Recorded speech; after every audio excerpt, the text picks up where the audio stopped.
네, 글로벌 이슈 앤 이슈 시간입니다. 한국경제TV 보도국 오상혁 기자와 함께하겠습니다. 안녕하세요. 네, 안녕하세요. 네, 글로벌 이슈 호재와 악재로 한번 나눠서 살펴볼까요? 네, 23일 글로벌 증시 미국 대형 IT주들의 실적 발표 시즌 본격화를 앞둔 관망세가 두드러진 가운데 미국 정부의 채무한도 증액 움직임에 관심이 쏠리면서 방향성이 엇갈린 모습이었습니다. 뉴욕 증시는 미국 하원의회에서 오는 5월 중순까지 부채 한도를 한시적으로 늘리는 법안이 통과되면서 3대 지수 모두 상승세로 마무리 지었습니다. 앞서 마감한 유럽 증시는 독일과 영국이 강보합을 기록한 반면 프랑스는 소폭 하락 마감했습니다. 부채 한도 한시 증액안 통과 소식은 호황제를 짚어본 뒤 자세히 얘기 나눠보도록 하겠습니다. 해외 주요 이슈들 함께 살펴보시죠. 먼저 호재성 재료입니다. 미국 하원이 오는 5월 중순까지 정부의 부채 한도 상한선을 일시 증액하는 법안을 가결 처리했습니다. 상원과 백악관도 이를 승인할 것으로 보여 미국의 디폴트 우려는 한숨 돌린 것으로 보입니다. 1월 유로존 소비자들의 경기 기대감이 크게 개선된 것으로 나타났습니다. 이에 따라 소비 지출이 늘어나면서 경기 회복에도 힘을 실어줄 것으로 기대되고 있습니다. 영국의 신규 실업수당 청구 건수가 18개월 만에 가장 낮은 수준으로 내려갔습니다. 트리플 딥, 즉 세 번째 경기 침체를 피하기 위해 고군분투하고 있는 영국 경제에 긍정적인 소식으로 작용하고 있습니다. 다음은 악재성 요인입니다.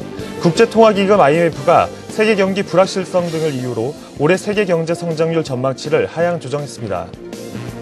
채무 위기를 겪고 있는 스페인이 지속적인 재정 긴축 정책으로 인해 지난해 4분기 GDP 성장률이 큰 폭의 마이너스 성장을 기록했습니다. 대다수 글로벌 기업 최고 경영자들은 세계 경제가 올해 정체 상태를 보일 것으로 전망하고 있는 것으로 나타났습니다. 네, 미국 하원에서 연방정부의 부채 한도 한시적인 증액 처리안이 가결됐습니다. 자세한 내용 한번 확인해 보죠. 네, 미국 하원이 이달 말로 다가온 국가 부채 한도를 한시적으로 증액하는 법안을 가결 처리했습니다. 미국 정부 부채의 법정 상한선을 오는 5월 19일까지 약 4개월간 일시적으로 높이는 것을 주요 내용으로 하는 이 법안은 하원 다수당인 공화당이 추진한 것인데요. 민주당 하원 지도부는 이 법안이 새로운 재정 절벽을 초래해 불확실성만 높이는 땜질 처방에 불과하다며 반대했지만 소속 의원들에게는 당론이 아닌 양심에 따라 찬반 여부를 결정하도록 했습니다.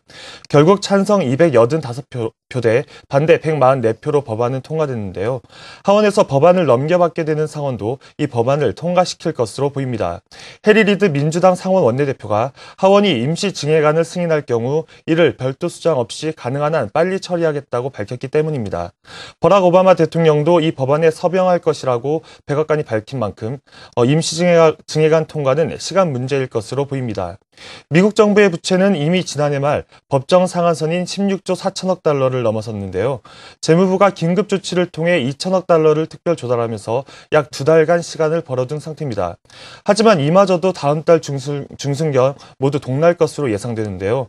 임시증액안이 상원을 통과하고 오바마 대통령이 서명할 경우 미국의 디폴트 우려는 한숨 돌릴 것으로 보입니다. 전문가들은 단기 부채 증액안이 통과될 경우 미국의 채무 불이행 우려와 신용등급 강등 가능성이 다소 줄어들 것으로 분석했습니다. 지금까지 글로벌 경제 주요 이슈였습니다.